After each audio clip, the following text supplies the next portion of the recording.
সাইয়েদনা মূসা আলাইহিস সালাম আল্লাহর একবার জিজ্ঞেস করলেন, আল্লাহ মাইয়াকুনু জালিসি ইয়াউমাল কিয়ামা, আল্লাহ আমার সাথে কিয়ামতের দিন জান্নাতে সাথী কে হবে? আল্লাহ বললেন, জালিসুকা ফিল জান্নাতি জাজ্জা, তোমার সাথী হবে কিয়ামতের দিন বিচার শেষে জান্নাতে যখন ঢুকবে তোমার সাথী হবে একজন কসাই। কসাই ছিলেন কি করে? গোশত কাটে। সাইয়েদনা মূসা আলাইহিস সালাম অবাক হলেন, ঘটনা কি? কসাই, আমি হইলাম নবী আর আমার সাথে জান্নাতে থাকবে? হাউ কাম ইটস পসিবল, এটা কিভাবে সম্ভব? আল্লাহ বললেন, নিজেই দেখে আসো এটা কেমন কসাই। সাইয়েদনা মূসা আলাইহিস সালাম ছদ্মবেশে কসাইয়ের দোকানে দাঁড়িয়ে রইলেন। দেখলেন স্পেশাল বিশেষ কোনো আমল নাই, কসাই শুধু গোশত কাটে, গোশত বিক্রি করে। দিন শেষে দোকান বন্ধ করে প্যাকেটের ভেতরে গোশত নিয়ে বাড়িতে রওনা হয়েছে। বাড়ির ভেতরে ঢুকে যাওয়ার পর সাইয়েদনা মূসা আলাইহিস সালাম ঘরের দরজার কড়া নাড়লেন। কসাই বলে, মান আনতা, তুমি কে? মূসা আলাইহিস সালাম বললেন, আনা মুসাফির, আমি মুসাফির, থাকার জায়গা নেই, আপনি যদি থাকার জায়গা দেন আপনার বাড়িতে থাকবেন। কসাই বলে, আসেন। সাইয়েদনা মূসা আলাইহিস সালাম ঢুকলেন। কসাই বলে, এই ঘরে একটু থাকেন, ওই ঘরে আমার একটু কাজ আছে। মূসা আলাইহিস সালাম বললেন, যান, কাজ সেরে আসেন। মূসা আলাইহিস সালাম খেয়াল করলেন ওই ঘরে মাচার উপর থেকে বয়োবৃদ্ধ এক নারীকে তিনি নামিয়ে গোসল করালেন, টাওয়াল দিয়ে গা মুছিয়ে দিলেন, নতুন জামা পরিয়ে দিলেন। এরপর দোকান থেকে আনা সুন্দর গোশতের টুকরাটারে নিজ হাতে কেটে রান্না করলেন। তারপর রুটি বানালেন, আর গোশত আর রুটি হাতে নিয়ে ওই মহিলার মুখে তুলে দিচ্ছেন। মহিলা খাচ্ছে, খায় আর বিড়বিড় করে কি যেন দোয়া পড়ে। সুবহানাল্লাহ পড়বেন না? ওই মহিলাকে খাওয়ানোর পরে কসাই সাইয়েদনা মূসা আলাইহিস সালামকে মেহমান হিসেবে খাবার নিয়ে আসলেন। বললেন, ও পথিক, খাবার খান, সকালবেলা আপনিও চলে যাবেন, আমিও যাব আমার দোকানে, খেয়ে আপনি ঘুমিয়ে পড়েন। মূসা আলাইহিস সালাম বললেন, ততক্ষণ পর্যন্ত তোমার আনা খাবারে আমি হাত দিব না যতক্ষণ না তুমি বলবা ওই মহিলাটাকে। কসাই বলে, হাদিহি উম্মি, এটা আমার মা। হাদিহি উম্মি, এটা আমার মা। এই দুনিয়ায় এই মা ছাড়া আমার কেউ নাই, আমিও ছাড়া আমার মায়ের কেউ নাই। তাই প্রতিদিন দোকানের কাজ শেষ করে গোশত এনে রান্না করে আমার মারে আমি খাওয়াই। হাদিহি উম্মি, এটা আমার জনম দুঃখিনী মা। সাইয়েদনা মূসা আলাইহিস সালাম, বুঝলাম তোমার মা, কিন্তু তুমি যখন রুটি তোমার মায়ের মুখের ভেতরে তুলে দিচ্ছিলে, তোমার মা বিড়বিড় করে কি যেন পড়লো, কি পড়ে তোমার মা? কসাই বলে, আমার মায়ের একটা পাগলা দোয়া আছে। কি দোয়া? আমি জানি কশিন কালো এই দোয়া কবুল হবে না। আবেগের বশবর্তী হয়ে প্রতিদিন আমার মা আমার খেদমতে আমার উপর এত সন্তুষ্ট হয়ে যায়, এত খুশি হয়ে যায়। আমার মা প্রতিদিন বলতে থাকে, আল্লাহুম্মা জাআল ইবনি জালিসা মূসা ইয়াউমাল কিয়ামা। ও আল্লাহ, আমার ছেলের খেদমতে আমি এত সন্তুষ্ট, আমার ছেলের উপর আমি এতটাই রাজি খুশি। শুনেছি এই জামানার সবচাইতে বড় পয়গম্বর, বনি ইসরাইলের সবচাইতে বড় নবী, ওই নবীর নাম নাকি মূসা। ও আল্লাহ, আমি এত কিছু জানি না, এত কিছু বুঝি না, এত কিছু চাই না, তোমার দরবারে শুধু একটাই চাওয়া, একটাই ফরিয়াদ, তুমি আমার ছেলেরে কিয়ামতের দিন মূসার সাথে হাসর নসিব করে দিও। আমার ছেলে কসাই ছেলেটারে তুমি মূসার জান্নাতের সাথী বানিয়ে দিও। আল্লাহুম্মা জাআল ইবনি জালিসা মূসা ইয়াউমাল কিয়ামা। জালিস মানে ফ্রেন্ড, বন্ধু। আল্লাহ, জান্নাতে আমার ছেলেরে তুমি মূসার বন্ধু বানিয়ে দিও। মূসা আলাইহিস সালাম এবার বুঝতে পারলেন। তিনি বললেন, ঘটনা তো এই জায়গায় এতক্ষণে বুঝতে পেরেছি, কেন আমার সাথে মুফাসসির যাবে না, হাফেজে কোরআন যাবে না, শহীদরা যাবে না, ওলিরা যাবে না, নবীরা যাবে না, আমার সাথে জান্নাতে যাবে কসাই। এটা মায়ের দোয়া। কার দোয়া? মায়ের দোয়ার দরকার আছে না নাই? অনেক পাওয়ারফুল মায়ের দোয়াটা। বুলেট মারলে বুলেট মিস হয়, মায়ের দোয়া মিস হয়? ড্রোন হামলা করলে ড্রোন হামলা মিস হয়ে যেতে পারে, কিন্তু মায়ের দোয়া কশিনকালে মিস হয় না। চিল্লায় বলেন ঠিক কি না? মায়ের দোয়াটাও কবুল, বদদোয়াও কবুল। ভয়ঙ্কর কিন্তু মা দোয়া করলে কবুল হয়, কিন্তু বদদোয়া করলে কবুল হয় না। এরকম হলে it was not a big deal, এটা বড় সমস্যা ছিল না। কিন্তু দোয়া করলেও যেমনি কবুল, বদদোয়াটাও কবুল। এজন্য খবর আছে না নাই? এজন্য মায়ের কাছ থেকে সব সময় দোয়া নিতে হবে। দোয়া নিতে রাজি আছেন? আমাদের সমাজে এরকম অনেক ধরনের কুসংস্কার। 2 কলা খেলে 2 বাচ্চা হয়, তাই না?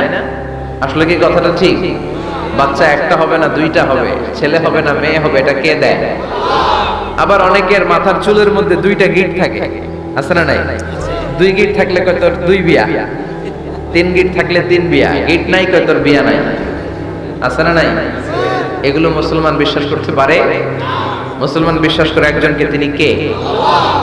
তো এই তিন ফল এটা খেলে মানুষ পাগল হয়ে যায় না, এটা স্বাস্থ্যকর একটা খাবার। বাংলাদেশের তিন আর আরব দেশের তিনের পার্থক্য আছে। আরব দেশের তিন খুব সুস্বাদু। তো এই তিনের নামে আল্লাহ একটা সূরা দিলেন, সূরার নাম হচ্ছে সূরাতুত তিন। সূরার নাম এরকম অনেক নামে আল্লাহ সূরা দিয়েছেন, খেয়াল করে দেখবেন। মানুষের নামে সূরা দিয়েছেন, সূরাতুল ইনসান, সূরাতুন নাস। আবার ইন্ডিভিজুয়াল 6 জন পুরুষ মানুষের নামে সূরা দিয়েছেন, 6 জন নবীর নামে, একজন ওলির নামে। সূরা হুদ, সূরা ইউসুফ, সূরা ইউনুস, সূরা মুহাম্মদ, সূরা ইব্রাহিম, সূরা নূহ, আছে না নাই? আবার সূরা লুকমান, আছে না নাই? মানুষের নামে সূরা, তাই না? তো 7 জন পুরুষের নামে সূরা আর মাত্র একজন নারীর নামে আল্লাহ সূরা দিলেন। বলেন তো এই সূরাটার নাম কি? মারিয়াম। তো রেশিওটা কম হয়ে গেছে না?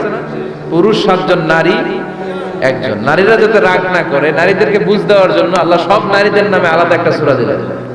সূরার নাম, তার মানে আল্লাহ নারীকে খুশি রাখতে চায়, বিশ্বনবীও নারীদেরকে খুশি রাখতে চায়। আমার অনেকে বলে, হুজুর আপনি নারীদের পক্ষে কথা বলেন বেশি।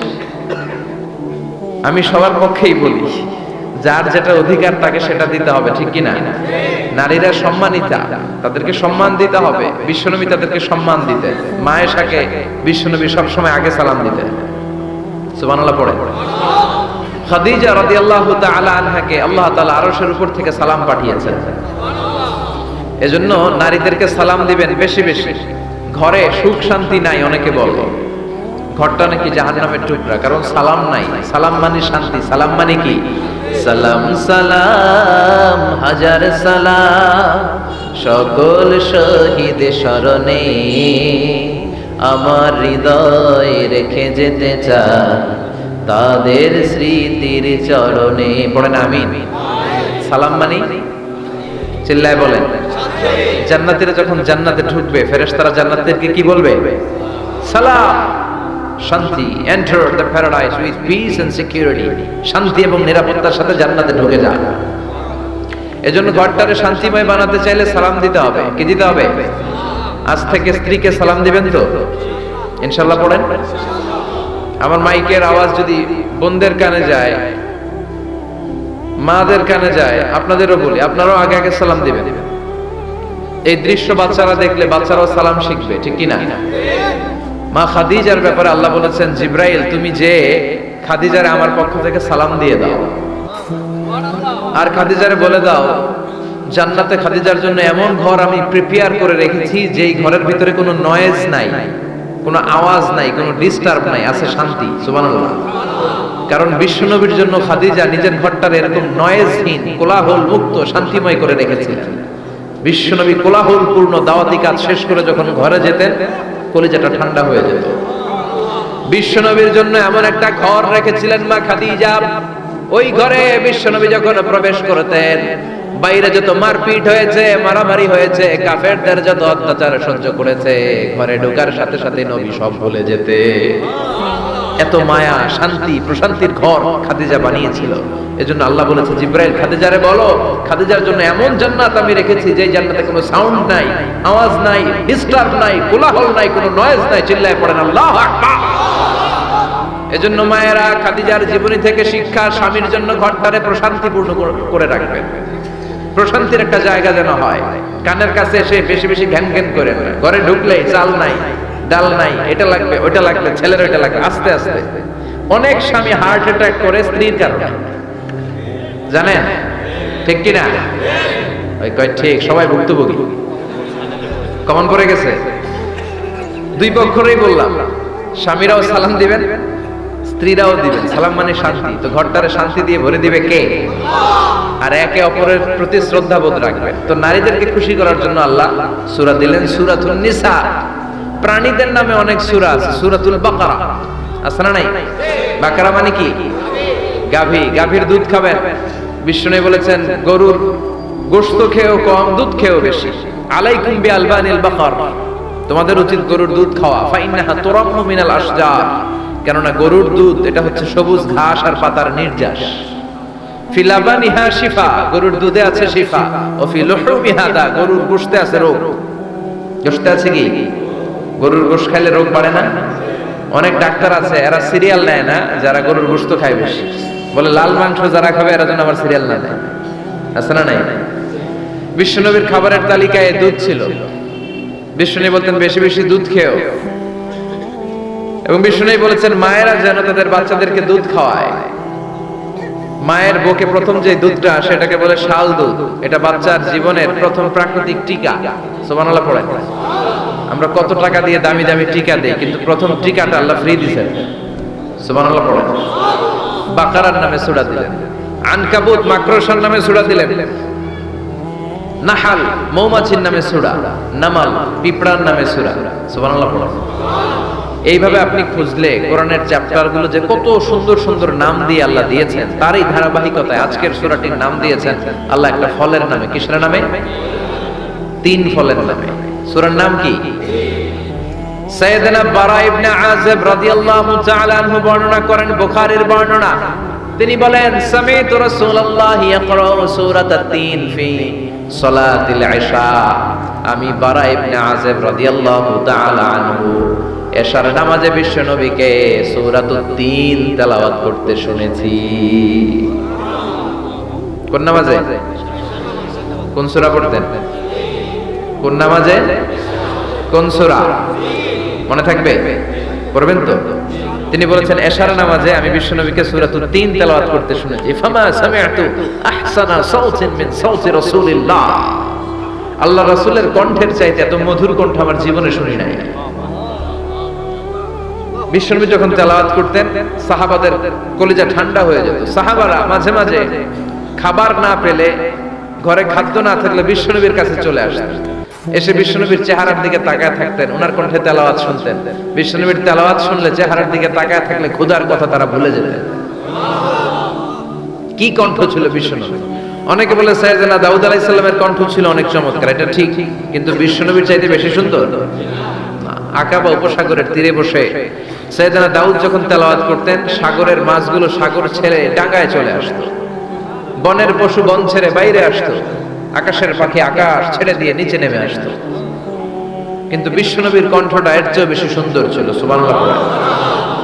বিশ্বনবী সারাদিন যে কোরআনের আয়াতগুলো নাজিল হয়েছে, প্রত্যেক রাত্রে এশার নামাজের পর ঘরের মধ্যে বসে বসে আয়াতগুলো তেলাওয়াত করতেন। আর মক্কার আবু জাহেল, উতবা, শাইবা, ওয়ালিদ ইবনে মুগীরা সবাই লুকিয়ে লুকিয়ে তেলাওয়াত শোনার জন্য বাড়ির চিপায় চলে আসতো। আবু জাহেল, উতবা, শাইবা এটা কি বিশ্বনবীর পক্ষের লোক না বিপক্ষের? বিপক্ষের লোক হয়েও নবীর কণ্ঠের তেলাওয়াত শোনার জন্য পাগল। তাইলে কণ্ঠটা কি নরমাল কণ্ঠ ছিল? যেন তেন কণ্ঠ ছিল? আবু জাহেল ছিল মক্কা শহরের প্রেসিডেন্ট, সে ঘোষণা দিয়ে দিত কেউ মুহাম্মাদের কণ্ঠের তেলাওয়াত শুনবা না, শুনতে যেতে পারবা না। সবাইকে নিষেধ করে রাত্রিবেলা চোরের মতো নিজেই যাইত। সুবহানাল্লাহ পড়ে। হজের মৌসুমে আবু জাহেল ঘোষণা দিয়ে দিল, খবরদার, মক্কায় ঢুকার যতগুলো গেট আছে সবগুলো গেটে তোরা দাঁড়ায় থাকবি, হাজীদেরকে বলবি মক্কায় নতুন একটা পাগল এসেছে, তার কথা যারা শুনে তারাও পাগল হয়ে যায়। নাউজুবিল্লাহ বলে। তার কর্মী বাহিনী হজের মৌসুমে বিভিন্ন গেটে পাঠায় দিল, মক্কায় ঢুকার হাজীদের যত গেট, বিভিন্ন দেশ থেকে হাজীরা আসবে, কর্মীদেরকে বলে দিল তোরা বলবি এই এলাকায় নতুন এক পাগলের আমদানি হয়েছে, নাম মুহাম্মদ। পড়েন নাউজুবিল্লাহ। যারাই এই মুহাম্মাদের কণ্ঠের তেলাওয়াত শুনে তারাও পাগল হয়ে যায়। আদেশ অনুযায়ী কর্মীরা মক্কার গেটে দাঁড়িয়ে দাঁড়িয়ে হাজীদেরকে বলল, হাজী সাহেব হজে যান, জমজম খান, খেজুর খান, হজ করেন, সমস্যা নাই, কিন্তু নতুন এক পাগল আসছে, এই পাগলের নাম মুহাম্মদ। এই পাগলের কাছে যারা যায় হেরাও পাগল হয়ে যায়। হাজী সাহেবরা কোনোদিন এই মুহাম্মদ নামটা শুনে নাই, এই প্রথম শুনলো। শুই নাই মনে মনে কয় যেদিকে যাবো আর নাই যাবো, আগে মুহাম্মাদের কাছে যাব। সবার আগে কার কাছে যাব? কারণ মানুষের একটা অভ্যাস হচ্ছে আল ইনসানু হারিসুন আলা মা মুনিআ, মানুষের যেটা করতে নিষেধ করা হয় বেশি ওইটা মানুষ করে বেশি। মনে মনে হাজিরা বলে, তোমরা নিষেধ করছো তো অবশ্যই যাব, দেখি মুহাম্মদটা কে। তার মানে আমাদের বিরুদ্ধে অপপ্রচার করলে এটা আমার পক্ষের প্রচার হয়ে যায়। সুবহানাল্লাহ পড়ে। ইসলামের বিরুদ্ধে অপপ্রচার করলে এটা কি হয়ে যায়? প্রচার হয়ে যায়। ইউরোপ আমেরিকাতে ইসলামের নামে ট্যাগ লাগায় এক্সট্রিমিস্ট, জঙ্গি, আমরা নাকি জঙ্গি, আমরা নাকি এক্সট্রিমিস্ট। তো যারা সিভিলিয়ান আছে, খ্রিস্টান সিভিলিয়ান, ইউরোপ আমেরিকার সাধারণ জনগণ, তারা ভাবে ঘটনা নাকি মুসলমানদের বিরুদ্ধে এত কথা কেন? যারা ইসলাম নিয়ে গুগলে সার্চ করে, বিভিন্ন বই পড়ে, কোরআনের ইংলিশ ট্রান্সলেশন পড়ে।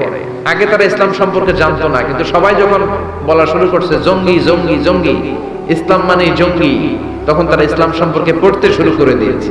পড়তে পড়তে ইসলামের সুন্দর বাণীগুলো পড়ে ওদের হৃদয় ঠান্ডা হয়ে যায়। যাদের নসিব ভালো, অনেকে কালিমা পড়ে মুসলমান হয়ে যায়। ইউরোপ আমেরিকাতে মুসলমানের সংখ্যা দিন দিন বাড়ছে। মাঝে মাঝে পত্র পত্রিকায় দেখবেন যে কনভার্টেড মুসলমান, ও মুসলমান, ও মুসলমান। ধারণা করা হচ্ছে 2070 সালের মধ্যে ইউরোপ আর আমেরিকায় মুসলমান হয়ে যাবে সংখ্যাগরিষ্ঠ। খ্রিস্টানদের ছাড়িয়ে মুসলমানদের সংখ্যা ইউরোপ আমেরিকায় বেড়ে যাবে। সুবহানাল্লাহ পড়েন। সেই দিন বেশি দূরে নয়, যেদিন কালেমার পতাকা হোয়াইট হাউসের উপরে শোভা পাবে। ঘোষণাটা কার? চিল্লায় বলেন, ওয়াদাটা কার? আবু জাহেল ঘোষণা দিয়েছে কেউ যেতে পারবে না, কিন্তু লুকিয়ে লুকিয়ে নিজেই যায়। একটা নির্ধারিত সময়ে বিশ্বনবী তেলাওয়াত করতেন, আর ওই তেলাওয়াতের সময় আবু জাহেল, উতবা, শাইবা, ওয়ালিদ ইবনে মুগীরা সবাই লুকিয়ে লুকিয়ে বিশ্বনবীর ঘরের চারদিকে কান পেতে মধুর কণ্ঠের তেলাওয়াত শুনতো। ফ্রি ফ্রি আরামসে শুনতো এই তেলাওয়াত। বিশ্বনবীর তেলাওয়াত যখন শেষ হয়ে যেত, এরা ভাগলপুর দিত দৌড়। ফিরে যাওয়ার রাস্তা থাকতো একটা, কয়টা? দেখা হয়ে যেত। একজন আরেকজনকে দোষারোপ করতো। আবু জাহেল বলতো, কিরে তোর আসলি কেন? ওরা বলে, তুই এলি কেন? দিনের বেলা ভাষণ দেশ মুহাম্মদের বিরুদ্ধে, রাত্রে বেলা চোরের মতো তুই আসিস কেন? একে অপরকে দোষারোপ করে। আবু জাহেল বলে, ঠিক আছে, কাল থেকে আমিও আসবো না, তোরাও আসবি না। চল আমরা শপথ নেই যে কেউ আসবো না। দস্তখত দে, সিগনেচার দে, যেই আসবে তার মাথার চুল কামিয়ে আলকাতরা মেখে মক্কার বাজারে ঘুরিয়ে ঘুরিয়ে অপমান করা হবে। সবাই রাজি। আবু জাহেল বলে, দে, রাজি হইলে সিগনেচার দে। সবাইকে আবু জাহেল, তুই নেতা, তুই আগে দে। আবু জাহেল 1 নাম্বার, নাম্বার 2 উতবা, নাম্বার 3 শাইবা, সবাই সিগনেচার। কালকে কেউ যাবে না, কেউ যাবে না। দিন গড়িয়ে রাত আসে। বিশ্বনবীর যখন তেলাওয়াত করার টাইম, ওই টাইমে আবু জাহেলের তেলাওয়াত শোনার প্যারা উঠছে। যারা সিরিয়াল দেখে, সিরিয়াল দেখার প্যারা আছে না একটা? 9টায় সিরিয়াল শুরু হবে, 8:30 থেকে প্যারা ওঠে। কথা কয়, আমার সিরিয়াল শেষ হয়ে গেল, সব কাজ বাদ দে, তাড়াতাড়ি টিভির সামনে বস, আছে না নাই? আবু জাহেলেরও প্যারা উঠছে, তেলাওয়াত শোনার প্যারা। টসিং এন্ড টার্নিং, বিছানায় এপাশ ওপাশ করে, আর মনে মনে ভাবে, হায় রে, আর তো সময় নাই, এই তো শুরু হয়ে যাবে একটু পরে মুহাম্মদের তেলাওয়াত। না গেলে তো বড্ড মিস হয়ে যাবে। যাই যাই, আজকে যেরকম দস্তখত নিছি আর ধমক দিছি, কেউ যাবে না, আমি নিশ্চিত কেউ যাবে না, আমি একটু যাই। উতবা, শাইবা, ওয়ালিদ ইবনে মুগীরা প্রত্যেকেই প্রত্যেকের ঘর থেকে এই একই কথা ভাবছে যে আজকে তো যেই থ্রেট দিছে আবু জাহেল, আজকে কেউ যাবে না, আমি একটু যাই। সুবহানাল্লাহ পড়ো। আজকেও সবগুলো যে হাজির। বিশ্বনবী মন্ত্রমুগ্ধ করা সুরের ঝংকার তুলে তেলাওয়াত করছেন, আর সবগুলো মন্ত্রে মুগ্ধের মতো তেলাওয়াত শুনছে। বিশ্বনবীর তেলাওয়াত শেষ, সব দিছে দৌড়। ফিরে যাওয়ার রাস্তা কয়টা? আজকেও দেখা। আবু জাহেল কয়, কিরে তোর আইলি কেন? সবাইকে আবু জাহেল, তুই আইলি কেন? একে অপরকে দোষারোপ করে। এই ঘটনাটা শোনানোর উদ্দেশ্য হচ্ছে বিশ্বনবীর কণ্ঠটা যেন তেন কোনো কণ্ঠ ছিল না, এই কণ্ঠে সুরের ঝংকার ছিল, ঠিক কিনা? এজন্য সাইয়েদনা বারা ইবনে আযিব রাদিয়াল্লাহু তাআলা আনহু বুখারীর বর্ণনায় বললেন, ফামা সামি'তু আহসানা সাওতান মিন সাওতি রাসূলিল্লাহ, বিশ্বনবীর কণ্ঠের চাইতে এরকম সুরেলা কণ্ঠ আমার জীবনেও আমি শুনি নাই। আর বিশ্বনবীকে এই সূরাটা কোন নামাজে পড়তে শুনছে? পড়বেন তো আপনারা? আল্লাহ তৌফিক দান করো। এই সূরাটা আল্লাহ কসম দিয়ে শুরু করছে। কি দিয়ে? 3 ফলের কসম দিয়ে। মনে রাখবেন, মান কানা ইয়াহলিফ ফালইয়াহলিফ বিল্লাহ, যার কোনো কারণে কসম কাটতেই হয় সেজন্য আল্লাহর নামে কসম কাটে, আউলিয়াসমত, আর না হলে যেন চুপ থাকে। আল্লাহ ছাড়া কারো নামে কসম কাটা যাবে? কিন্তু আমাদের দেশে অনেক কিছুর নামে কসম আছে না নাই? আমরা কোরআন শরীফের নামে কসম কাটি অনেক সময়। কাবার নামে কসম কাটি, মায়ের বুকের দুধের কসম, বিদ্যার কসম কাটি না? কাটা যাবে? শিকারপুরের লোকের আর কি কি জিনিসের কসম কাটেন বলেন? হ্যাঁ, মায়ের কসম না, মায়ের কসম কাটা যাবে না। আর কি কি জিনিসের কসম কাটেন বলেন? আল্লাহর কসম কাটা যাবে। আর মাজারের কসম খাইছি না, মাজারের কসম কাটা যাবে। আর কি? والزيتون وطور سينين وهذا البلد الأمين। তিনের কসম। কিসের কসম? তিন ফুলের কসম। এজন্য আল্লাহ বলেছেন ওয়াত-তিন। চিল্লায় বলেন, কি পড়েছেন? সম্মানিত ভাইরা খেয়াল রাখবেন, কসম যখনই আল্লাহ কেটেছেন তখনই আল্লাহ ওয়াও ব্যবহার করেছেন। এটাকে বলে, এই যে এটা কিন্তু তাফসীরের আসল কথা, মনে রাখেন, ওয়াও আল কাসামিয়া, এটার বলে কসম কাটার ওয়াও। যত জায়গায় আল্লাহ কসম কেটেছেন তত জায়গায় আল্লাহ কি ব্যবহার করেছেন? চিল্লায় বলেন। আমরা অবাক হয়ে গেলে আমরা বলি ওয়াও, এই ওয়াও না, আমরা ওয়াও বলি না? অবাক করা জিনিস দেখলে কি বলে ছেলেবেলে? ওয়াও। এই ওয়াও নয়। এই স্টেজে রিং আসছে, মোবাইলে রিং আসলে ঝামেলা হবে। তো যত জায়গায় কসম তত জায়গায় ওয়াও। সবাই বলেন, যত জায়গায় কসম তত জায়গায়। যেমন আল্লাহ কোরআনে যুগের শপথ করেছেন, সময়ের কসম করেছেন। আল্লাহ বলেছেন ওয়াল আসর। কি বলেছেন? ওয়াও আছে না নাই? আল্লাহ পাহাড়ের কসম করেছেন, আল্লাহ বলেছেন ওয়াত-তুর। আল্লাহ ফজরের কসম করেছেন, আল্লাহ বলেছেন ওয়াল ফাজর। জিলহজের প্রথম 10 রাতের কসম করেছেন, তিনি বলেছেন ওয়ালায়ালিন আশর। জোড় আর বেজোড়ের কসম করেছেন, তিনি কি বলেছেন? ওয়াশ-শাফঈ ওয়াল ওয়াতর। তারই ধারাবাহিকতা এখানে তিনি তিন ফলের কসম কেটেছেন, আর তিনি বলেছেন ওয়াত-তিন। চিল্লায় বলেন, তিনি কি বলেছেন? মানে তিনের কসম। কিসের কসম? তিন ফল। ডুমুর ফলের কসম কেটেছেন, কারণ এই ফলের অনেক উপকারিতা আছে। এটা আরব বিশ্বে আরবদের কাছে খুবই গুরুত্বপূর্ণ সুস্বাদু একটা ফল। কালো ডুমুর হয়, সাদা ডুমুর হয়। এই ডুমুর ফল খেলে ডায়াবেটিক্স রোগীদের অনেক উপকার হয়। ডায়াবেটিক্স আমাদের জাতীয় রোগ না? ডায়াবেটিক্স আছে কার কার? অনেকের আছে না? এই ডায়াবেটিক্স আল্লাহ ভালো করে দিবে। কি খাবেন? ডুমুর ফল খাবেন। অনেক নারীদের ইররেগুলার মেনস্ট্রুয়েশনাল পিরিয়ড হয়, অনিয়মিত অনিয়ন্ত্রিত মাসিক। এই ডুমুর ফলের সেদ্ধ করা পানি যদি খায় তাদের মাসিক নিয়মিত হয়ে যাবে। এটার মধ্যে অনেক স্ট্রেংথ এন্ড স্ট্যামিনা আছে। আর এই ফলটা জান্নাতি ফল। কি ফল? এটা জান্নাতি ফল। এই তিন গাছটা জান্নাতের গাছ। সাইয়েদনা আদম আলাইহিস সালামকে আল্লাহ বললেন ওয়ালা তাকরাবা হাযিহিশ শাজারাতা ফাতাকুনা মিনাল যালিমিন। ও আদম, তুমি আর হাওয়া মিলে জান্নাতে ঘুরো, জান্নাতে খাওয়া দাওয়া করো, যা মনে চায় করো, কিন্তু একটা নিষিদ্ধ গাছ আছে, ওই গাছের কাছে যাওয়া যাবে না। কার কথা? সব খাও, সব করো, কিন্তু নিষিদ্ধ গাছের কাছে যাওয়া যাবে না। আদম আলাইহিস সালাম শয়তানের ওয়াসওয়াসায় পড়ে ওই গাছের ফলই খেয়ে ফেললেন। ওয়ালাকাদ আহিদনা ইলা আদম মিন ক্বাবলু ফানাসিয়া ওয়া লাম নাজিদ লাহু আজমা। আমি আদমকে স্পেশাল একটা অর্ডার করেছি, ওই অর্ডার আদম রক্ষা করতে পারে নাই। পারবে কেমন? আদম তো ভুলে গেছে। আদম আলাইহিস সালাম কি করছে? ভুলে গেছে। ভুল করে তিনি খেয়ে ফেললেন। শয়তানের ওয়াসওয়াসায় পড়ে শুধু আদমই খান নাই, হাওয়াও খেলেন আলাইহিমাস সালাম। খাওয়ার সাথে সাথে ওনাদের জান্নাতের পোশাকগুলো খুলতে আরম্ভ করলো, নেকেড হতে শুরু করলেন। আদম আর হাওয়া দুইজনে কি হতে শুরু করলেন? উলঙ্গ হতে শুরু করলেন। গায়ের মধ্যে আর জামা নাই। সম্মানিত ভাইয়েরা, এখানে শিক্ষণীয় যে বিষয়টা সেটা হচ্ছে শয়তানের কাজ, শয়তানের মিশন জান্নাতেও যেটা ছিল দুনিয়াতেও এটা। শয়তানের মিশন হচ্ছে আদম জাত, বনি আদমের দেহ থেকে কেমন করে কাপড় খোলা যায়, নারীদেরকে কেমন করে উলঙ্গ করা যায়। জান্নাতে যেমনি আদম আর হাওয়া আলাইহিস সালামের কাপড় শয়তান খুলেছে, দুনিয়াতেও শয়তান আমাদেরকে অশ্লীল বানাতে চায়। চিল্লায় বলেন ঠিক কি না? এজন্য আমার মায়েরা, আমার বোনেরা, যাদের কানে আমার মাইকের আওয়াজ যায়, খবরদার শয়তানের এই ওয়াসওয়াসায় ফাঁদে পা দেয়া যাবে না। শয়তান চেয়েছে জান্নাতে কেমন করে মা হাওয়ার কাপড় খুলে ফেলা যায়, দুনিয়াতেও শয়তান চায় কেমন করে আপনাদেরকে নেকেড বানানো যায়, ঠিক কিনা? বাংলাদেশের নারীদের কাপড় এখন দেহের মধ্যে বাড়ছে নাকি কমছে? আছি আমরা এখন জামানায়, লাজ শরম গেছে হারায়, ঠিক কিনা? পাতলা শাড়ির বাহার, পাখি ড্রেস, লেহেঙ্গা পোশাক দেখে নারীর লাজে মরে যাই, হায় হায়।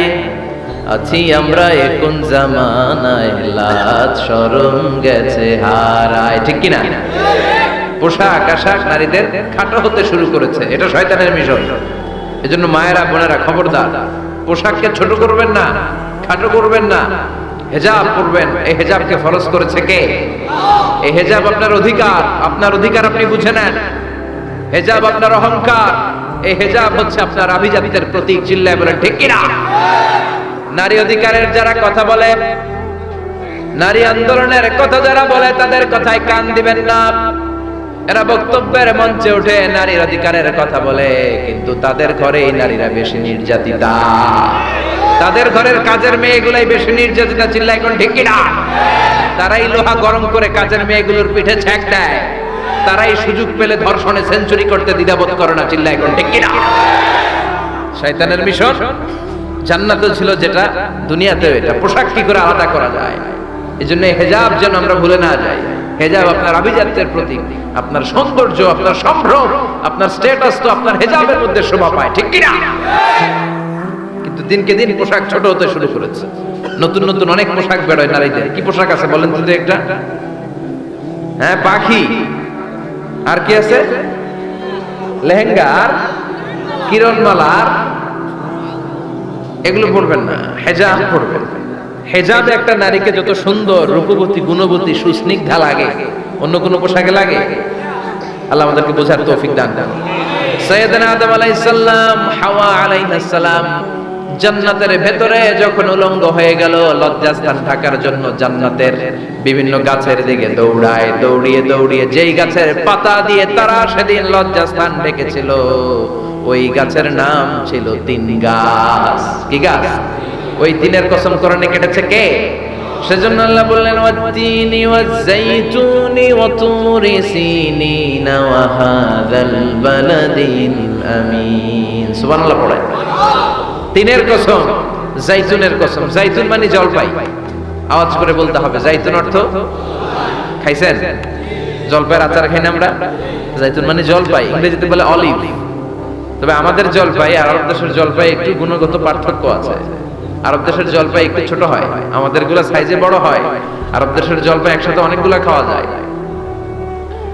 আর আমাদের দেশের জলপাই আবার 2-3টার বেশি খাওয়া যায় না, অনেক টক না? এই 7টা জলপাই আর একটা তিন, এই মিক্স রেশিওতে যদি আপনি রেগুলার খান, আপনার বার্ধক্য রোধ হবে, আপনার স্বাস্থ্য ভালো থাকবে। আলহামদুলিল্লাহ পড়েন। এই জাইতুন গাছগুলো আরব দেশে হিল ট্র্যাক্টস, পাহাড়ি এরিয়াতে হয়, শত বছর বেঁচে থাকে। বিশ্বনবী বলেছেন, কুলু যাইতা ওয়াদাহিনু ফাইন্নাহা মিন শাজারাতিন মুবারাকা। বিশ্বনবী বললেন, জাইতুনের তেল খাও, জাইতুনের তেল গায়ের মধ্যে দাও, জাইতুনের তেল মালিশ করো, জাইতুনের ভেতরে বরকত ঢুকায় দিয়েছে কে? জাইতুনের তেল দাড়িতে, চুলে মালিশ করলে দাড়ি চুল সহজে পাকে না। বিশ্বনবী সব সময় দাড়িতে চুলে জাইতুন মাখতেন। আমি নিজেও মাখি প্রতিদিন, আপনারাও মাখবেন। বাজারে পাওয়া যায়, যে বলবেন অলিভ অয়েল, কি বলবেন? অলিভ অয়েল বললে আপনাকে দিবে। স্পেনের, মেড ইন স্পেন, এদের অলিভ অয়েল ভালো। ফিলিস্তিনের যে অরিজিনাল অলিভ অয়েল, এটা ভালো, এটা খাওয়া যায়। তাম্বুতু বিদ্দুহুনি ওয়া সিবগিল লিল আখিলিন, এটার অনেক কাজ, খাওয়াও যায়, মালিশও করা যায়, জাইতুনের ডাল ভেঙে মেসওয়াকও করা যায়। সুবহানাল্লাহ পড়ে। বিশ্বনবী বললেন, নি'মাস সিওয়াকিয়াজ জাইতুন, জাইতুনের মেসওয়াক কতই না ভালো। ফাইন্নাহা সিওয়াকি ওয়া সিওয়াকুল আমবিয়াই মিন ক্বাবলি, কেননা আমি বিশ্বনবী নিজে জাইতুনের ডাল ভেঙে মেসওয়াক করি, আমার আগে লক্ষাধিক নবীরা সবাই জাইতুনের ডাল দিয়ে মেসওয়াক করেছে। সুবহানাল্লাহ পড়েন। আপনার দেহের ব্যাড কোলেস্টেরলের লেভেল কমে যাবে যদি জাইতুন আপনি খান। দাড়িতে মাখবেন, চুলে মাখবেন। আবার সালাদের মধ্যেও জাইতুনের তেল দিয়ে খাওয়া যায়, যদি এক্সট্রা ভার্জিন হয়। লেস দেন 1% অ্যাসিড দিয়ে এটাকে পিউরিফাইং করলে এটার বলে এক্সট্রা ভার্জিন। এরপর আরেকটা আছে ভার্জিন, 2% অ্যাসিড দিয়ে পিউরিফাইং করে, 3-4-5% অ্যাসিড দিয়ে পিউরিফাইং করলে ওটার বলে রিফাইন্ড পিওর, ওটা গায়ে মালিশ করবেন, বরকত আছে না নাই? এজন্য এই দুইটার কসম কোরআনে কেটেছে কে? এরপরে রব্বুল আলামিন বলেন ওয়া তুরি সিনিন,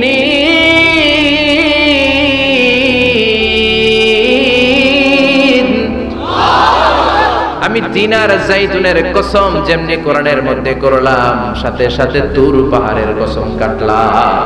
সুবহানাল্লাহ পড়েন। সাউথ সাইনা, দক্ষিণ সিনাইয়ে এই তুর পাহাড়ের অবস্থান। মিশরে দুইটা জেলা আছে, উত্তর সিনাই, দক্ষিণ সিনাই। এই দক্ষিণ সিনাইতে 2285 মিটার উঁচু এই পাহাড়। সাইয়েদনা মুসা আলাইহিস সালাম এই পাহাড়ে উঠে কথা বলতেন কার সাথে? তাওরাতের মতো কিতাবকে আল্লাহ তাআলা কাঠের তক্তার মধ্যে লিখে এই পাহাড়ের উপর নাযিল করেছেন। কাঠের তক্তা চিনেন? কাঠ দিয়ে মোটা মোটা তক্তা বানায় না? আল্লাহ নিজ হাতে তাওরাত লিখে এই কাঠের তক্তাগুলো সাইয়েদনা মুসা আলাইহিস সালামকে দিলেন, বললেন যাও, এটার মধ্যে হেদায়েত আছে, নূর আছে, বুরহান আছে, নিয়ে যাও, বনি ইসরাইলের কাছে দাওয়াতের বাণী পৌঁছে দাও, তুমি বার্তাবাহ, যাও। সাইয়েদনা মুসা আলাইহিস সালাম দেখলেন ছোট্ট ছোট্ট কিছু কাঠের ফলকার তক্তা, ভাবলেন কাঁধের মধ্যে তুলে নিয়ে যাই, এর চেয়েও কত ভারী ভারী জিনিস আমি মুসা কাঁধের মধ্যে তুলে বেড়াই। কিন্তু সাইয়েদনা মুসা আলাইহিস সালাম তক্তার মধ্যে হাত দিয়ে দেখে কাঁধে উঠাবে তো দূরের কথা, নাড়াতেই পারে না। সুবহানাল্লাহ পড়ে। কাঁধে উঠাবে তো দূরের কথা, কি করতে পারে না? নাড়াতেই পারে না। মুসা আলাইহিস সালাম ভাবলেন এদিক দিয়ে মনে হয় শক্ত, ওদিকে মনে হয় নরম, ওদিক দিয়ে ধরে, ওদিকে টান দেয়, ওদিকেও নড়ে না, মাঝখানে ধরে টান দেয়, নড়ে না। ঘটনা কি? এর চেয়ে কত বড় তক্তা কাঁধে লয়ে ঘুরি, আর এগুলো নড়ে না কেন? আল্লাহ জিব্রাইলরে বলেন না একটু হেল্প করতে, আল্লাহ বললেন যাও, তোমারে হেল্প করতে কইছে। মুসা আলাইহিস সালাম বললেন ভাই জিব্রাইল তুমি এদিক দিয়ে ধরো, আমি ওদিক দিয়ে ধরি। আমরা এরকম ধরে বলি না মারো টান হেইয়ো, এই দুইজনে হেইয়ো হেইয়ো শুরু করছে, কিন্তু তক্তা নড়ে না। মুসা আলাইহিস সালাম বললেন চলো পজিশন চেঞ্জ করি, তুমি এদিকে আমি ওদিকে, মারো টান আরো জোরে, কিন্তু তক্তা নড়ে না। মুসা আলাইহিস সালাম বললেন আল্লাহ জিব্রাইলের যে সঙ্গী ফেরেশতা 11 বলো না একটু হেল্প করতে। আল্লাহ বলে যাও হেল্প করে আসো। এবার সবাই মিলে মারো টান আরো জোরে, গায়ে যত জোর আছে মুসা আলাইহিস সালাম তক্তা ধরে টান দিলেন, টানের চোটে প্রত্যেকটা লোমকূপ দিয়ে ঘাম বেরোতে শুরু করেছে। এক একটা টানে কোমরের রগ ছিঁড়ে যাওয়ার অবস্থা, কিন্তু তক্তা নড়ে। আল্লাহ ডেকে বললেন মুসা রগ ছিঁড়ার দরকার নাই, আর ঘেমে অস্থির আর ঘর্মাক্ত হওয়ার দরকার নাই। আসলে তক্তার এত ওজন না, কিন্তু তক্তার মধ্যে যে বাণীগুলো আছে এই বাণীগুলো কার? এটা আমার বাণী রে মুসা, এগুলো আমার কথা, এগুলো আমার দেওয়া কিতাব, এগুলো সাধারণ দুনিয়ার বাণী নয়, সাধারণ কথা নয়। এই জিনিসটা বোঝাবার জন্য তক্তার ওজন আমি বাড়িয়ে দিয়েছি। এবার ফেরেশতার সাহায্যের দরকার নাই, নিজেই টান দাও, দেখবা উঠাতে পারবা। সাইয়েদনা মুসা আলাইহিস সালাম এখন থেকে টান দিয়ে কাঁধে নেওয়া যায়। সুবহানাল্লাহ পড়ে। এই যে তুর পাহাড় তিনি মুসা আলাইহিস সালামকে দিয়েছিলেন, যেই পাহাড়ের উপরে, পাহাড়টার নাম তাওরাত কিতাব যে তিনি দিয়েছিলেন, যে পাহাড়ের উপরে, এই পাহাড়টার নাম কি? তুর পাহাড়। বিশ্বনবী মেরাজে যখন গিয়েছিলেন সাইয়েদনা জিব্রাইল এই তুর পাহাড়ে বিশ্বনবীকে নামিয়ে বললেন অন্ধকার, ইয়া রাসূলুল্লাহ উদউল্লাহ, আল্লাহর কাছে দোয়া করেন। বিশ্বনবী বললেন জিব্রাইল দোয়া করলাম, কিন্তু কোন জায়গায় কোন পাহাড়ের উপরে আমারে নামালাম? আমি তো এলাকা চিনি না, পাহাড় চিনি না, কোন পাহাড় এটা? সাইয়েদনা জিব্রাইল বললেন নবী হাদিহি জাবাল মুসা তুর সাইনা, এটা আপনার ভাই মুসার পাহাড়, তুর পাহাড়। সুবহানাল্লাহ। এটার চূড়া বিশ্বনবী দোয়া করেছেন। এবং ইয়াজুজ মাজুজের আক্রমণ থেকে বাঁচার জন্য ঈসা আলাইহিস সালাম কিয়ামতের আগে সব মুমিন বান্দাদেরকে নিয়ে তুর পাহাড়ের উপরে উঠবে। সুবহানাল্লাহ পড়ে। আমি নিজেই তুর পাহাড়ের উপরে উঠছি 2 বার জীবনে। আমি মিশরে ছিলাম তো, ওখানে আমি শিক্ষা সফরে 2 বার আমরা প্রায় তুরে সাইনাতে সফর করতাম। ঠান্ডা একটা এলাকা, মিশরে পুরো মিশরে গরম, ওদিকে ঠান্ডা। 3 ধর্মের লোকদের জন্য এটা একটা তীর্থস্থান, সবাই যায়, ইহুদিরা যায়, খ্রিস্টানরা যায়, আমরাও যেতাম। মাঝরাতে তুর পাহাড়ে উঠতে হয়, ফজরের সময় পৌঁছতে হয়, আবার 7টা-8টার দিকে ব্যাক করতে হয়। 10টা-11টার পরে সূর্যের তাপে পাথরের পাহাড় এত গরম হয় ওখানে কোনো মানুষ দাঁড়িয়ে থাকতে পারে না। আমরা উঠতেছি কাঁধের মধ্যে ব্যাগ নিয়ে, খ্রিস্টানরা উঠতেছে, ইহুদিরা উঠতেছে। ওটার উপরে খ্রিস্টানদের একটা চার্চ আছে, গির্জা। ইহুদিদের আছে একটা ছোট্ট সিনাগগ। ইহুদিরা যে জায়গায় নামাজ পড়ে ওটারে কি বলে? সিনাগগ। খ্রিস্টানরা যেটাতে নামাজ পড়ে ওটারে বলে চার্চ, গির্জা। আর আমরা যেটাতে নামাজ পড়ি মসজিদ। আমাদেরও একটা মসজিদ আছে ছোট। ফজরের সময় উঠলাম, উঠে তাকিয়ে দেখি সূর্য কিরণে পুরো তুর পাহাড়ের সিলসিলাতুল জিবাল, পাহাড়ি রেঞ্জ ঝিকিমিকি আলোতে সূর্যের কিরণে চমৎকার এক আভা, রক্তিম আভা ধারণ করেছে। সবাই মিলে আল্লাহর কাছে দোয়া করলাম, এই তুর পাহাড়ের কসম কেটেছে কে? রব্বুল আলামিন বলেন, ওয়াত-তিনি ওয়াজ-যাইতুনি ওয়া তুরি সিনিন ওয়া হাযাল বালাদিল আমিন। তিনের কসম, জাইতুনের কসম, তুর পাহাড়ের কসম, আর এই নিরাপদ শহরের কসম। এই নিরাপদ শহর দ্বারা উদ্দেশ্য হচ্ছে মক্কাতুল মুকাররমা। নিরাপদ শহর দ্বারা কোন শহর উদ্দেশ্য? মক্কা। যে মক্কার আগের নাম ছিল বাক্কা।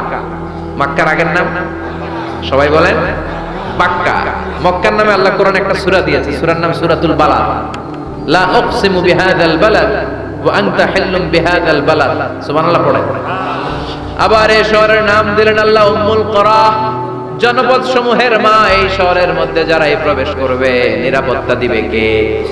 আবার এই শহরের মাঝখানে আল্লাহ এমন একটা ঘর তৈরি করেছে, গোটা বিশ্বের সব মুসলমান ওই ঘরের দিকে মাথা নুইয়ে সিজদায় লুটিয়ে পড়ে।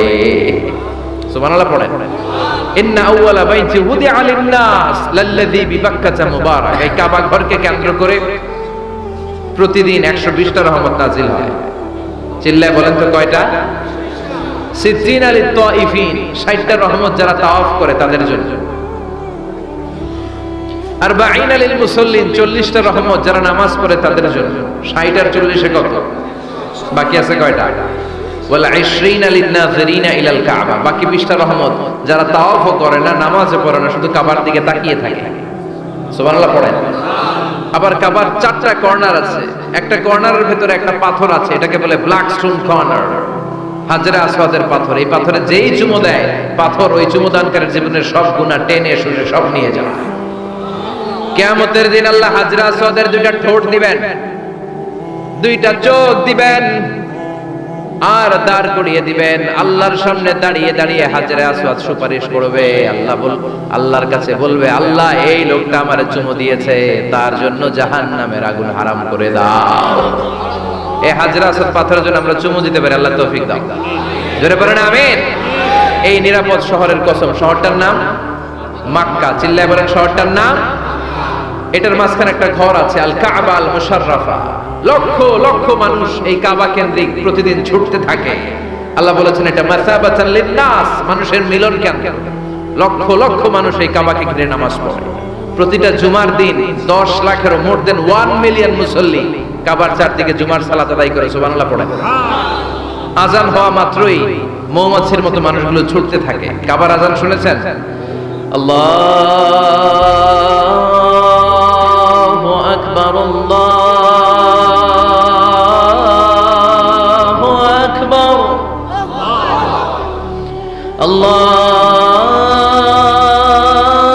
আল্লাহু আকবার,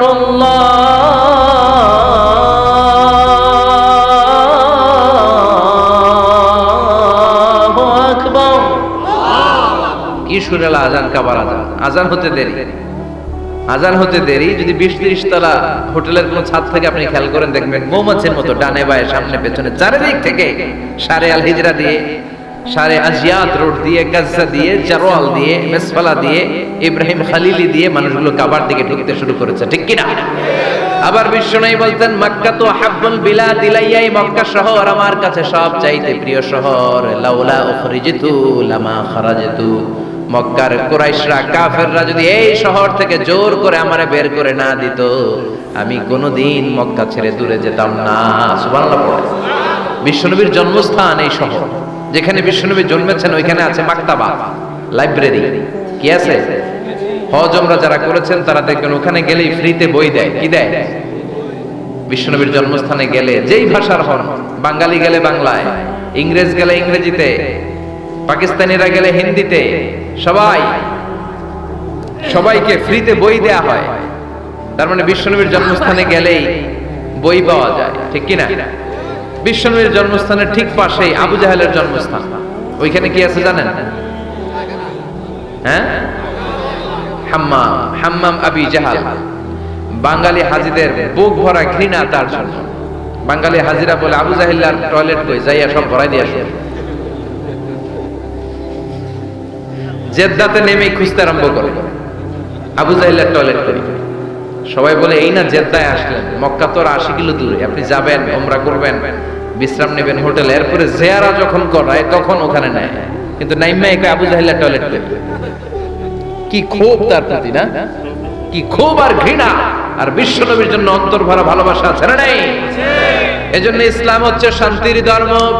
জঙ্গিপনা যারা করে, সন্ত্রাসবাদের কথা যারা সমাজে উস্কে দেয়, তাদের জন্য ইসলামে কোনো শান্তি নাই। আবু জাহেল ছিল সন্ত্রাসদের লিডার, ঠিক কি না? Leader of the all terrorist, কুখ্যাত ইন্টারন্যাশনাল সন্ত্রাসী আবু জাহেল। আর বিশ্বনবী ছিলেন মুজাহিদ। বিশ্বনবী কি ছিলেন? মুসা আলাইহিস সালাম ছিলেন মুজাহিদ। ফেরাউন ছিল কুখ্যাত সন্ত্রাসী আর জঙ্গি, ঠিক কি না? সাইয়েদনা ইব্রাহিম ছিলেন মুজাহিদ আর নমরুদ ছিল জঙ্গি, ঠিক কি না? যারা ইসলামের পক্ষে কথা বলে তারা মুজাহিদ, আর যারা ইসলামের বিপক্ষে তারা সন্ত্রাস আর জঙ্গি। চিল্লায় বলেন ঠিক কি না? সে আল্লাহ ডেকে বললেন গোলামুত্তিনি ওয়াজ-যাইতুনি ওয়া তুরি সিনিনা ওয়া হাযাল বালাদিল আমিন। তিন ফলের কসম, জাইতুনের কসম, তুর পাহাড়ের কসম, বিশ্বনবীর জন্মস্থান মক্কাতুল মুকাররমার কসম। চারটা জিনিসের কসম কেটেছে কে? আল্লাহ। কয়টা জিনিসের? চারটা জিনিসের কসম কেটে আল্লাহ একটা কথা বলবেন। ওই কথাটার গুরুত্ব বেশি না কম? লাকাদ খালাকনাল ইনসানা ফি আহসানি তাকওয়িম। সবাই পড়েন, লাকাদ খালাকনাল ইনসানা ফি আহসানি তাকওয়িম। নিশ্চয় আমি মানুষের চেহারাটারে, আকৃতিটারে বড্ড চমৎকার আকৃতি দিয়ে তৈরি করেছি। সুবহানাল্লাহ। মানুষের মতো কোনো সুন্দর প্রাণী পৃথিবীতে নাই, আছে? গরু দেখবেন সবগুলোর চেহারা একরকম। কুকুরের অলমোস্ট সব কুকুরের কেন্দ্রীয় চেহারা এক, সব ছাগলের কেন্দ্রীয় চেহারা এক, কিন্তু একটা মানুষের সাথে আরেকটা মানুষের চেহারা মিলে। আমার সাথে হুজুরের চেহারা মিল আছে, হুজুরের সাথে ভাইয়ের, ভাইয়ের সাথে আপনার। 700 কোটি মানুষ নাকি পৃথিবীতে এখন আছে। এই 700 কোটির সাথে একটার লগে আরেকটার মিলে কত 700 কোটি ময়রা কবরে ভূতে হয়েছে। একটার সাথে আরেকটার মিল ছিল। আরো কত 700 কোটি যে কিয়ামতের আগে আসবে, একজনের সাথে আরেকজনের চেহারার কোনো মিল খাবে। এরপর আপনি হিউম্যান অ্যানাটমি নিয়ে গবেষণা করেন, পায়ের পাতা থেকে শুরু করে মাথার তালু পর্যন্ত একটার পর একটা অঙ্গ এমন ভাবে আল্লাহ তৈরি করেছে, পৃথিবীর কোন ডিজাইনারের কোন ডিজাইন দ্বারা এটাকে মাপজোক আর পরিমাপ করা সম্ভব না। চিল্লায় বলেন ঠিক কি না? এজন্য আল্লাহ বললেন লাকাদ খালাকনাল ইনসানা ফি আহসানি তাকওয়িম। মানুষকে চমৎকার আকৃতি দিয়ে তৈরি করেছে কে? আল্লাহ। আমাদের যে অঙ্গটা ঠিক যেখানে বসানো দরকার, ঠিক সেই অঙ্গটা আল্লাহ তাআলা ওইখানে বসিয়েছে, ঠিক কি না? আল্লাহর সৃষ্টির মধ্যে কোনো খুঁত ধরার, ভুল ধরার ক্ষমতা কারো আছে? এক লোক বট গাছের তলায় বসে বিশ্রাম নিচ্ছে, আর বট ফল দেখে অবাক যে এত মোটা বট গাছ, ফলগুলো এত ছোট। বট ফল ছোট হয় না নাকি এত বড়? আর পাশে লাউ গাছ, আল্লাহরে গালে দিতেছে। আল্লাহর কি রুচি! চিকন চিকন কুমড়া গাছ, চিকন চিকন লাউ গাছ, এত বড় ফল। আর ইয়া মোটা বট গাছ, এতটুকু ফল। আল্লাহরে গালি দিতে দিতে ঘুমায় গেছে। আল্লাহরে গালি মারতে মারতে কখন যে ঘুমায় গেছে নিজেও জানেন। হঠাৎ একটা বট ফল পড়ছে একেবারে নাকে, লাফ দিয়ে উঠেছে। উঠে দেখে নাক দিয়ে রক্ত বেরোচ্ছে, ব্লিডিং। নাকের রক্ত মুছে আর পড়তে আরম্ভ করছে আলহামদুলিল্লাহ। কি পড়ে? মনে মনে কয় আল্লাহরে কেন গালি দিলাম? ওই কুমড়া যদি এইখানে হইতো, ওই লাউ যদি এইটার উপরে হতো, কুমড়া যদি একটা নাকের উপরে পড়তো, আমি নিজেই কুমড়া হইয়া যাইতাম, ঠিক কি না? সুবহানাল্লাহ পড়েন। মা খালাকতা হাযা বাতিলা। এমনি এমনি আল্লাহ কিছু বানায় নাই, যেখানে যেটা যতটুকু দরকার সেটা করে দিয়েছে কে? চোখ যেখানে থাকা দরকার চোখ দিছে কে? নাক যেখানে দরকার নাক দিছে কে? চোখ কান এদিকে না হয়ে যদি অন্যদিকে হইতো সুবিধা হইতো? চোখ দুইটা মনে করেন এদিকে নাই, আছে এদিকে, এদিকে একটা চোখ, এদিকে সুবিধা হইতো? খাওয়ার সময় আমরা প্রথমে দেখি, নাক দিয়ে শুকি, তারপরে মুখে মারি, ঠিক কি না? তো চোখ যদি পিছনে হইতো প্রত্যেকটা খাবার নিয়ে চোখটা দেখানো লাগতো এইভাবে, তাই না? নাকও যদি এইখানে না হয়ে এদিকে নাকটা হইতো, খাবার নিয়ে গান শুনতে চাইলে পেছনে নিয়ে। দেখেন কি সেটিং। চোখ যদি এইখানে না থেকে মাত্র 2 ইঞ্চি উপরে যদি আল্লাহ দিত, এদিকে একটা চোখ এদিকে একটা চোখ, সেজদা দিতে পারতেন?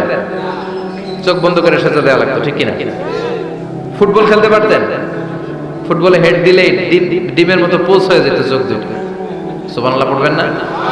দেখেন কানের কি সেটিং। কান যদি এইখানে না দিয়ে এই কানটা আল্লাহ এই বগলের নিচে দিত, আর এই কান যদি এই বগলের নিচে দিত, আজকে ওয়াজ শুনতেন কেমনে? যেখানে যেটা যেভাবে দরকার দিয়ে দিয়েছে কে? আবার এখানে এয়ার ক্যানেল দিলেন। অনেকে কয় এগুলা দিছে কেন? এই ক্যানেল কিন্তু দরকার। ক্যানেল না থাকলে আপনার কথা ঢুকবে না, আপনি বুঝবেন না। অনেকের এই কানের ডিফেক্ট আছে, ডিফর্ম বেবি, এই রোগ নিয়ে জন্মাইছে, কানে মেশিন লাগানো লাগে, এই ক্যানেলের সমস্যা। এটা কেটে দিলে আপনি কান কাটা রমজান, কান কেটে দিলে আপনি কান কাটা রমজান হয়ে যেতেন। এই ক্যানেল দিয়ে ঘুরে ঘুরে সাউন্ড ওয়েভ গুলো যায়, ফলে আমরা শুনতে পাই। এই ক্যানেল না থাকলে শুনতে পেতাম। তার মানে মা খালাকতা হাদা বাতিলা, এমনি এমনি কিছু দেয় নাই। 206টা হাড্ডি দিয়ে আমাদের মানুষের দেহ, ছোট্ট হাড্ডিটা আল্লাহ দিয়ে দিয়েছে এখানে। এটার ভিতরে একটা ড্রাম আছে, এটার বলে এয়ার ড্রাম। সাউন্ড ওয়েভ, শব্দ তরঙ্গ এয়ার ড্রামে নক করে, এরপরে outer air, middle air, inner air হয়ে ইলেকট্রিক্যাল সিগন্যালের মাধ্যমে যাই দেখে যায়, ব্রেনের সাথে কানেক্ট হতে হলে ইলেকট্রিক্যাল সিগন্যাল দিয়ে কানেক্ট হতে হয়। এই সাউন্ড ওয়েভ, শব্দ তরঙ্গগুলো ইলেকট্রিক্যাল সিগন্যাল দিয়ে ট্রান্সমিট হয়ে ব্রেনের হেয়ারিং নার্ভ, শুনবার যে স্নায়ু, ওইখানে নক করে। নক করা মাত্রই শব্দ তরঙ্গ আপনার শুনবার অনুভূতি জাগায়। এই সূক্ষ্মাতি সূক্ষ্ম কাজ কত ছোট্ট আর অল্প সময়ে করে দিচ্ছে কে? চোখ দিয়ে তাকানো মাত্রই দেখি কত রঙের রং দেখি। Human eyes can identify, can recognize more than 10 million colors. আমার কথা না, চক্ষু বিশেষজ্ঞদের কথা। মানুষের চক্ষু 10 মিলিয়নেরও বেশি রং, 1 মিলিয়নে 10 লাখ, 10 মিলিয়নে 1 কোটি, 1 কোটিরও বেশি ধরনের রং এই চোখ শনাক্ত করতে পারে। সাইজ মাত্র 2 মিলিমিটার। ছোট্ট এই চোখ দিয়ে এত কিছু দেখার সুযোগ দিয়েছে কে? এই দুটি চোখ দিয়েছি বলে দেখো যে কত অপরূপ নয়নাভিরা, খেতে খামারের জোড়ায় জ্বালা বিধুরধু, তোমার দেয়া চোখের শুকুর জানাবো তার ভাষা কই। যতই দেখি ততই যেন পলক ছাড়া চেয়ে রই। সুবহানাল্লাহ পড়ে। যতই দেখি ততই যেন পলক ছাড়া চেয়ে রই। এভাবে আমাদের দেহের প্রতিটি অঙ্গ সেটআপ করেছে কে? আল্লাহ। আল্লাহু আকবার। এজন্য রব্বুল আলামিন বলেন লাকাদ খালাকনাল ইনসানা ফি আহসানি তাকওয়িম, আমি মানুষকে সবচাইতে সুন্দর আকৃতিতে তৈরি করেছি। সুবহানাল্লাহ। আমরাই শুধু মাথা উঁচু করে দাঁড়াতে পারি, গরু এরকম মাথা উঁচু করে দাঁড়াতে পারে? গরুর মাথা নিচে, ছাগলের মাথা নিচে, সবার মাথা নিচে। মানুষই 2 পায়ে ভর করে শির দ্বারা, মানে স্পাইনাল কর্ডের উপর টান টান হয়ে মাথাটা উঁচু করে এইভাবে দাঁড়ায়। পৃথিবীতে একটাই সৃষ্টি, এজন্য আল্লাহ সৃষ্টির নাম দিয়েছে আশরাফুল। যে মাখলুকাতের কাছে নূরের ফেরেশতাও সেজদা দিতে বাধ্য হয়েছে, ঠিক কি না? তুমি মাটির আদমকে প্রথম সৃষ্টি করিয়া ঘোষণা করিয়া দিলে শ্রেষ্ঠ বলিয়া, তাই তো নূরের ফেরেশতা করে আদমকে সেজদা, ঠিক কি না? তাই তো নূরের ফেরেশতা করে আদমকে সেজদা, সবার চেয়ে সম্মান দিলে মাটির আদমকে। আল্লাহু আল্লাহু তুমি জাল্লে জালালুহু, শেষ করা তো যায় না গে তোমার গুণগান। আল্লাহু আল্লাহু, সুবহানাল্লাহ পড়েন। আশরাফুল মাখলুকাত বানালেন। এত বৈচিত্র্য মানুষকে আল্লাহ দিয়েছেন, বিবেক দিয়েছেন, আবেগ দিয়েছেন, বাক শক্তি, কথা বলার ক্ষমতা। কোন প্রাণীর আছে? সুবহানাল্লাহ কইবেন না? বিবেক দিয়েছেন, আবেগ দিয়েছেন, বাক শক্তি দিয়েছেন, উপলব্ধি করবার মতো ক্ষমতা দিয়েছেন। আশরাফুল মাখলুকাত বানিয়েছেন এই মানুষকে। এই মানুষের মধ্যে আল্লাহ অনেক ক্যাপাসিটি দিয়েছেন। আবার আল্লাহ বললেন ওমিন আয়াতিহি খালকুস সামাওয়াতি ওয়াল আরদি ওয়াখতিলাফু আলসিনাতিকুম ওয়া আলওয়ানিকুম।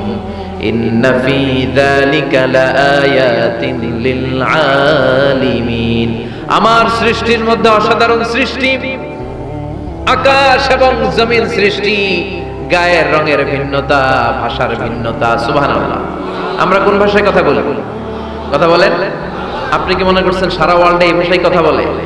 ইন্ডিয়ানরা বলে হিন্দিতে, ইংরেজরা বলে ইংরেজি।